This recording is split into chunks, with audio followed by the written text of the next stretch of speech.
Hi everybody, my name is Julia and my clinical question of interest is what is the best way to reduce nipple trauma?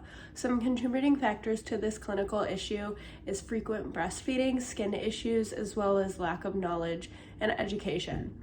My clinical question is so important because women who experience nipple trauma and pain from breastfeeding is extremely common.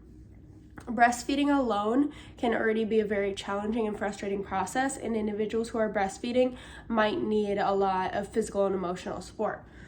So my first concept map, I'm going to show it below as well, but this is what it looks like.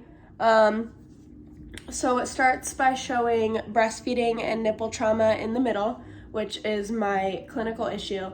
It connects this with the contributing clinical factors that I mentioned, lack of patient teaching and education, lack of access to resources, improper latching techniques like I was talking about before, lack of knowledge and education. And then a couple that I added were the belief that medication can cause negative effects to the baby. And then attached to lack of patient teaching and education is just unawareness. And then connected is improper latching techniques, as well as lack of patient teaching and education. So the evidence-based strategies that I discovered and the research that I discovered was actually a lot. The NITO article I found studied the effect they studied both lanolin and human milk and its effect on nipple trauma and pain. They did find that the group that did receive lanolin versus the control group achieved better and more significant results.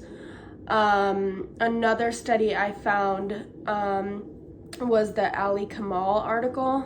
That was a 2023 article. They understood that nipple fissure is extremely common with breastfeeding mothers, and they wanted to see if virgin coconut oil would assist in pain and healing of nipple fissures, because virgin coconut oil is a remedy that is sometimes used to assist with wound care and pain. And they ultimately found that breastfeeding mothers who use virgin coconut oil, they found positive results, and that this can be a complementary remedy that's used to treat nipple fissures. So the theory that I chose was Kolkaba's comfort theory. Again, breastfeeding mothers are a population that really just need a lot of support and comfort, which is why this theory is honestly perfect for my clinical problem.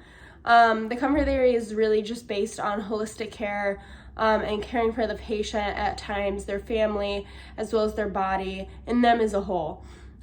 This theory really focuses on, of course, caring in a physical aspect, but as well as a psycho-spiritual, environmental, and socio-cultural aspect as well.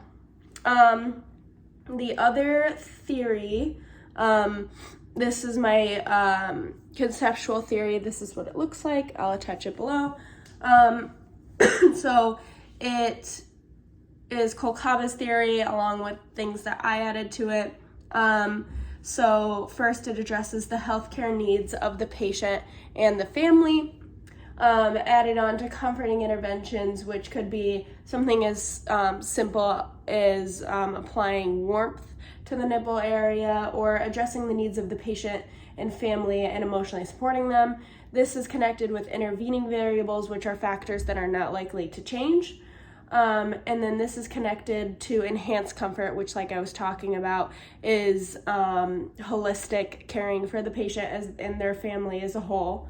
And then this is interchangeable with health-seeking behaviors. Health-seeking behaviors are behaviors that are seeking positive health outcomes. Then this is connected with internal and external behaviors, and I explain that more below. I just don't want to run out of time. And then this is interchangeable with institutional integrity, as well as best policies and practices, which when I think of that is just providing the best possible care that we can for our patients.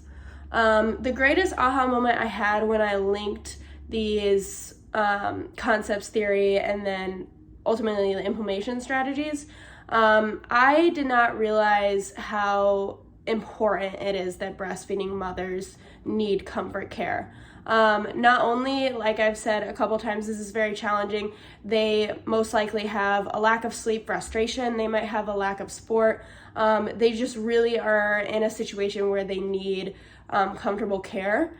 One thing that I do want you guys to take away from my presentation, my research, is that although I applied the comfort theory to breastfeeding mothers, this is a theory that can widely be honestly interchangeable and applied to nursing every day. We're going to be comforting and caring for people every day, and this is a theory that can be applied to all patients other than breastfeeding mothers. It can help us provide more support to our patients and families, and ultimately care for our patients' needs holistically and greater than their physical needs. Thank you guys.